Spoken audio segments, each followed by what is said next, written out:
How China used animals to solve impossible engineering problems. China didn't build its way out of its biggest problems. It deployed life itself to solve them. While the rest of the world was pouring concrete and spraying chemicals, China quietly figured out that living organisms, coordinated at massive scale, could do what no machine ever could. We're talking millions of animals, engineered and deployed like biological infrastructure, solving crises that technology alone couldn't touch. And what they pulled off will completely change the way you think about engineering. This isn't biomimicry, this is something far more radical. And it starts in a rice field, but not the kind you're imagining. The duck army that replaced an entire industry. Picture this. You're standing at the edge of a rice paddy in Zhejiang province. The field stretches as far as you can see, flooded, green, and alive. But there's something strange. Moving through the water between the rice stalks, in every direction, as far as you can see, are ducks. Thousands of them, not wandering, not random. Moving through those fields with a kind of coordinated purpose that feels almost mechanical. This isn't a farm. This is a deployment. China's rice industry feeds hundreds of millions of people. At its peak, it spans roughly 73 million acres of cultivated land.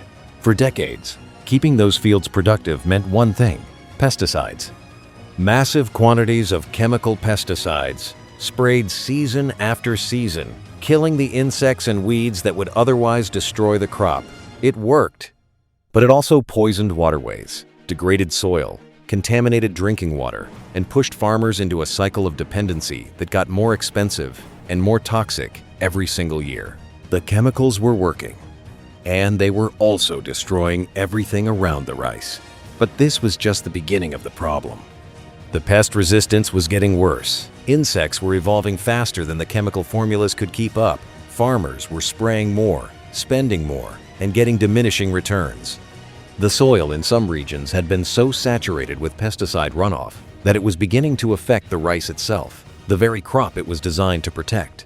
China was staring down a slow-motion agricultural catastrophe, and the placed standard engineering answer, more chemicals, better chemicals, stronger chemicals, was making things worse. Then someone asked a different question entirely. What if the pest control wasn't a product you sprayed? What if it was alive? The solution came from an ancient farming practice that had been quietly used in parts of rural China for centuries: rice duck farming. But what China did next wasn't a return to tradition. It was the industrialization of biology. The concept sounds almost too simple. Release ducks into the flooded rice paddies and let them do the work. But what those ducks actually do in that environment is nothing short of extraordinary. A single duck moving through a paddy eats weeds, consumes insects, devours snails and larvae, and in doing so, eliminates the primary targets that chemical pesticides were designed to kill. At the same time, its feet churn the water and aerate the mud, improving oxygen flow to the rice roots. Its waste becomes fertilizer, feeding the soil directly. One animal, 4 jobs, no chemicals required. And the scale China took this to is where it stops being farming and starts being engineering. Across provinces like Zhejiang, Hunan, and Sichuan, China began coordinating duck deployments across hundreds of thousands of acres. Researchers calculated the exact number of ducks needed per acre, typically 10 to 15 birds, to maximize pest control without damaging the rice plants themselves. Timing was engineered down to the week. Ducks enter the fields when the rice seedlings are strong enough to withstand the activity, and they're removed before the grain begins to form, because at that stage the ducks would eat the crop itself. The entire system runs on biological precision. At the height of these programs, an estimated 3 million ducks were being deployed annually across China's rice belt, not as livestock, but as a coordinated biological workforce. You heard that right. 3 million ducks, deployed, on schedule, like clockwork. The results were staggering. Fields using duck-integrated farming reduced pesticide use by up to 60%. Fertilizer costs dropped because the ducks were doing that job too. Rice yields either held steady or improved, and the water quality in and around those paddies began recovering. The ducks weren't just replacing the chemicals. They were reversing the damage the chemicals had already done. China had taken a living creature, studied its behavior, calibrated its deployment, and turned it into infrastructure that outperformed an entire chemical industry. But what China figured out in the rice fields was just the warm-up act, because the next problem wasn't in the countryside, it was in the cities. And the animal they deployed to solve it wasn't cute, wasn't useful, and was something most people would do anything to avoid: the mosquito that was engineered to destroy itself. You've probably swatted a mosquito today without giving it a second thought. But in southern China, particularly in cities like Guangzhou, mosquitoes weren't just an annoyance, they were a public health emergency. Dengue fever, carried by the Aedes albopictus mosquito, was tearing through urban populations with terrifying efficiency. In 2014, Guangzhou alone recorded over 47,000 dengue cases in a single outbreak, one of the worst in the city's recorded history. Hospitals were overwhelmed. Residents were afraid to go outside, and the standard response, aerial insecticide spraying, was doing almost nothing. The mosquitoes were too numerous, too fast-breeding, and too deeply embedded in the urban environment to be killed by chemicals at any practical scale. But this was just the beginning of the nightmare. The more insecticide China sprayed, the worse the problem got. Mosquito populations were developing resistance. The chemicals were killing off natural predators, dragonflies, spiders, small birds, that had been quietly keeping mosquito numbers in check for centuries. Every spray cycle was weakening the very ecosystem that provided free pest control, which meant the next season's mosquito population came back larger and harder to kill than before. China was in a death spiral. The harder it fought with conventional weapons, the stronger the enemy got. Then came the most unconventional weapon anyone had ever deployed against a mosquito. Scientists at Sun Yat-sen University, working with a research institute on Shazai Island near Guangzhou, developed a solution that sounded more like science fiction than public health policy. They infected male mosquitoes with a naturally occurring bacterium called Wolbachia. Here's why that matters. When a Wolbachia-carrying male mates with a wild female that doesn't carry the bacterium, the eggs don't hatch. The mating happens. The reproduction fails. The next generation never arrives. China had found a way to make the mosquito itself into the weapon, engineering its own extinction at the population level, one mating cycle at a time. And what they did with this discovery was where it became something no one had ever attempted before. The team built a facility on Shazai Island capable of producing approximately 5 million sterile male mosquitoes every single week. You heard that right, 5 million, every week. Released in waves across carefully mapped zones of Guangzhou's most dengue-affected neighborhoods. The males fly out, mate with wild females, and pass on reproductive failure like a biological signal that cascades through the population. Within monitored release zones, wild Aedes albopictus populations drop by up to 83%, not 83% of the dangerous ones. 83% of the entire local population. In field trials published in peer-reviewed research, some zones recorded near-complete elimination of the target species during release periods. The payoff wasn't just fewer mosquitoes. It was a model for something entirely new, a self-distributing, self-operating biological control system that required no ongoing chemical input, left no toxic residue, and became more effective the larger it was scaled. China hadn't just solved a mosquito problem. It had demonstrated that a living organism, reprogrammed at the biological level, could be manufactured, deployed, and directed like precision engineering equipment. The mosquito had become the machine. But as extraordinary as that was, the next crisis China was facing wasn't measured in disease cases. It was measured in miles. Hundreds of miles of advancing desert, swallowing farmland and villages at a rate that was rewriting the map of northern China. And the animal China turned to next was one that most governments had spent centuries trying to eliminate: the rabbit populations, holding back a desert. You need to understand what desertification actually looks like before you can appreciate what China did to fight it. It doesn't look like a sandstorm rolling over a city, though that happens too.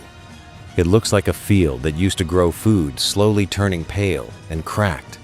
It looks like a village that used to have a river watching that river dry up and vanish. It looks like topsoil, the thin layer of living earth that took thousands of years to form, lifting off the ground in the wind and disappearing forever.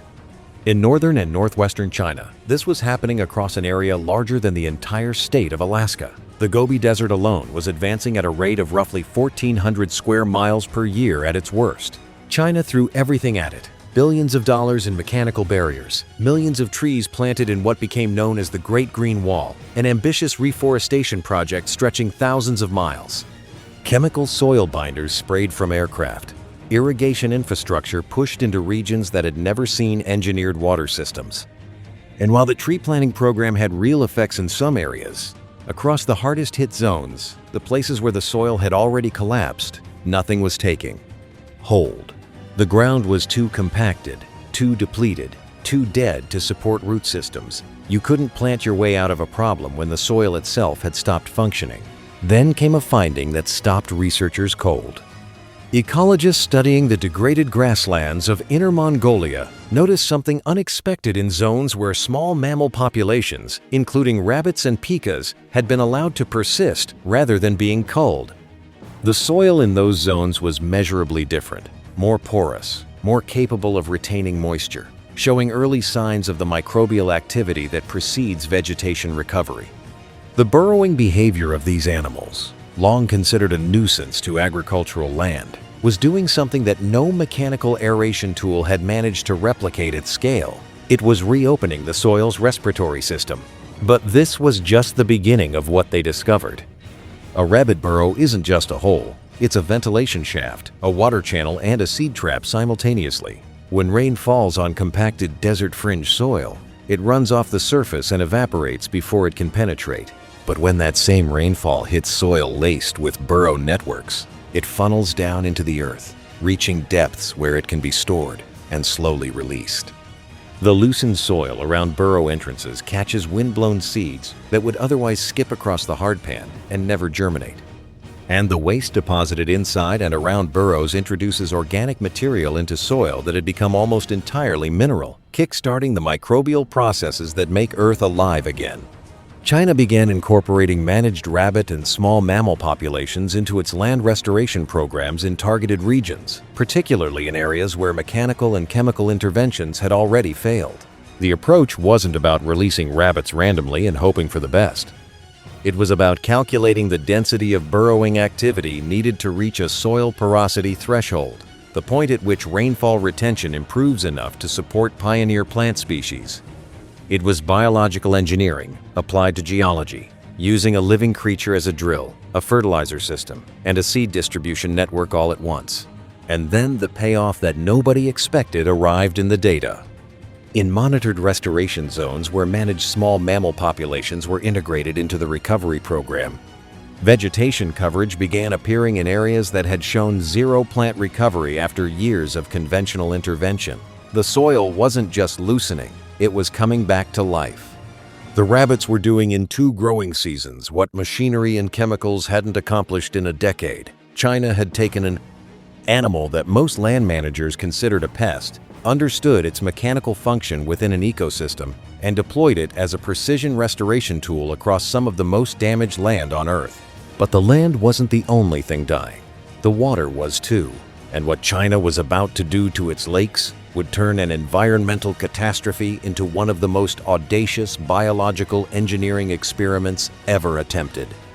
The fish that were teaching China's lakes to heal themselves. You've never seen pollution like what was happening inside Lake Taihu, 900 square miles of freshwater, sitting at the heart of one of China's most densely populated regions, had turned green. Not metaphorically, literally, viscously, toxically green.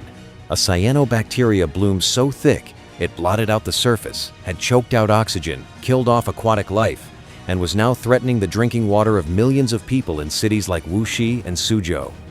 In 2007, the crisis broke wide open. Tap water across the region smelled like sewage. 2 million people lost access to clean water almost overnight.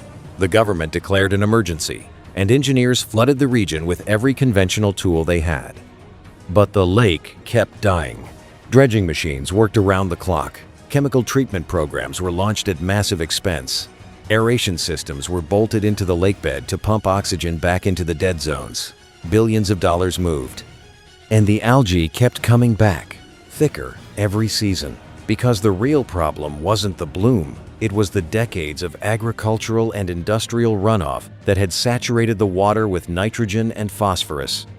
The nutrients that algae feed on like rocket fuel. No machine ever built could filter 900 square miles of contaminated lake water fast enough to make a difference. The engineering playbook had run out of pages. Then came the intervention that nobody in conventional infrastructure had seriously considered. Chinese environmental engineers began stocking Lake Taihu and dozens of other critically polluted lakes with massive quantities of silver carp and bighead carp, filter-feeding fish that consume algae and phytoplankton directly from the water column. A single silver carp can filter approximately 11,000 gallons of water per day. You heard that right, 11,000 gallons per fish per day. China released these fish into affected lakes by the millions, essentially converting the lakes themselves into living filtration systems. The fish weren't a supplement to the engineering strategy, they were the strategy. What made this work wasn't just the biology, it was the math. Researchers calculated the exact stocking density needed to generate enough filtration pressure to outpace the algae growth rate driven by ongoing nutrient runoff. Too few fish and the algae wins. Too many, and the food web collapses from the other direction. The margin was narrow, and getting it right meant treating each lake like a biological reactor, calibrating its living components the way an engineer calibrates a machine. And the payoff proved the math was sound. In lakes where fish stocking programs were combined with upstream runoff controls, algae bloom coverage dropped significantly across monitored periods. Water transparency improved measurably in treatment zones compared to areas relying solely on mechanical intervention. The fish were outperforming the machines, not because biology is magic, but because at the scale of hundreds of square miles of water, a living filtration system operates continuously, autonomously, and at zero marginal cost per gallon filtered. China hadn't cleaned its lakes. It had reprogrammed them to clean themselves. But what China was about to do next didn't fix a problem that already existed. It built something that had never existed before, a material stronger than battlefield armor, lighter than plastic, and produced entirely inside the body of an insect. The silkworm re-engineered into a living factory, and the warning system no machine could replace. WWW. You already know what silk is. You've probably worn it. But what China is doing with silkworms right now has almost nothing to do with luxury fabric. It has to do with the future of material science, and the implications reach from battlefield armor to surgical theaters to the next generation of aerospace engineering. Here's the problem researchers were trying to crack. Spider silk, not silkworm silk, but the fiber a spider produces, is one of the most extraordinary materials on Earth. Pound for pound, stronger than steel, tougher than Kevlar. It stretches up to 40% of its length without snapping. It's lightweight, biodegradable, and biocompatible, meaning it doesn't trigger immune rejection when placed inside the human body. If you could produce spider silk at industrial scale, you would have a material that outperforms nearly everything humans have ever manufactured. There is only one problem: you cannot farm spiders. They are territorial, cannibalistic, and physically impossible to keep in the densely packed conditions that mass production requires. And that problem had stopped material scientists cold for decades. Chinese researchers at state-sponsored biotechnology institutes began asking a different question entirely. What if you didn't need to farm spiders? What if you could take the genetic blueprint for spider silk, the actual DNA sequences that instruct a spider's body to build those fibers, and insert them into an animal that could be farmed? An animal that already knew how to spin. An animal China had been domesticating and perfecting for 5,000 years. Then came the breakthrough that rewrote what a silkworm was capable of. Using CRISPR gene editing technology, Chinese researchers successfully inserted spider silk protein genes directly into the silkworm genome. The modified worms then spun cocoons using a composite fiber, part traditional silkworm silk, part spider silk protein, that combined the spinability of a domesticated insect with the mechanical toughness of one of nature's most extreme materials. In a 2023 study out of Donghua University, the resulting fiber demonstrated a toughness exceeding 1,000 megapascals. roughly 6 times tougher than the strongest synthetic spider silk previously produced in any laboratory in the world. You heard that right, 6 times tougher, spun by a worm that eats mulberry leaves. Military engineers saw next-generation body armor, lighter than anything currently fielded. Surgeons saw suture material and tissue scaffolding the human immune system would accept without resistance. Aerospace teams saw structural filaments strong enough for high-stress applications, but light enough to cut vehicle weight in ways no synthetic composite had achieved. China hadn't just engineered a better fiber. It had turned the silkworm into a programmable biological factory, one that requires no electricity, produces no toxic waste, and outputs a material that trillion-dollar industrial processes still cannot replicate. But even a genetically reprogrammed insect producing material stronger than steel wasn't the most quietly powerful application in China's biological engineering arsenal. Because the most dangerous threats China faced weren't always visible, some were odorless, colorless, moving through water pipes and air systems and fault lines in ways that no electronic sensor could detect fast enough to matter. And the early warning network China built to catch them didn't run on algorithms or circuit boards. It ran on something far older than any technology humanity has ever invented.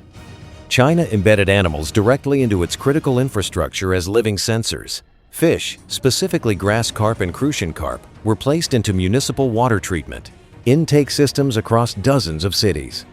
These fish respond to trace chemical contamination at concentrations far below what electronic sensors register, displaying measurable behavioral changes, erratic swimming, surfacing, grouping, that monitoring cameras detect and flag in real time. In cities like Guangzhou, this biological early warning layer became a standard component of drinking water safety infrastructure, running in parallel with conventional chemical testing systems and consistently catching contamination events that the machines missed. But water wasn't the only invisible threat.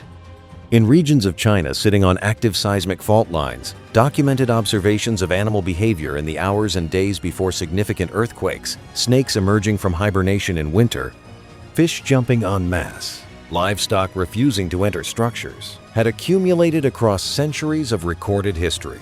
Chinese emergency management agencies began formally incorporating animal behavioral monitoring into their disaster preparedness frameworks, cross-referencing unusual animal activity reports from rural communities with seismic sensor data. The animals weren't replacing the instruments. They were extending the network into terrain and conditions where instruments alone couldn't reach. And that is the full picture of what China has actually built. Not a collection of quirky agricultural experiments, not a series of isolated scientific curiosities, a coordinated, scaling, biological engineering paradigm. One where living organisms are the infrastructure. Ducks replace chemical plants across 70 million acres of farmland. Engineered mosquitoes collapse disease vectors in cities of millions without a single drop of insecticide. Rabbits restore soil that machinery couldn't touch. Fish filter lakes that technology couldn't clean. Silkworms spin materials that factories worth billions cannot manufacture. And animals embedded in pipes and fault lines in grasslands send warnings that no circuit on Earth detects fast enough to save lives. The next generation of engineering isn't waiting to be invented. China is already running it. And it's alive.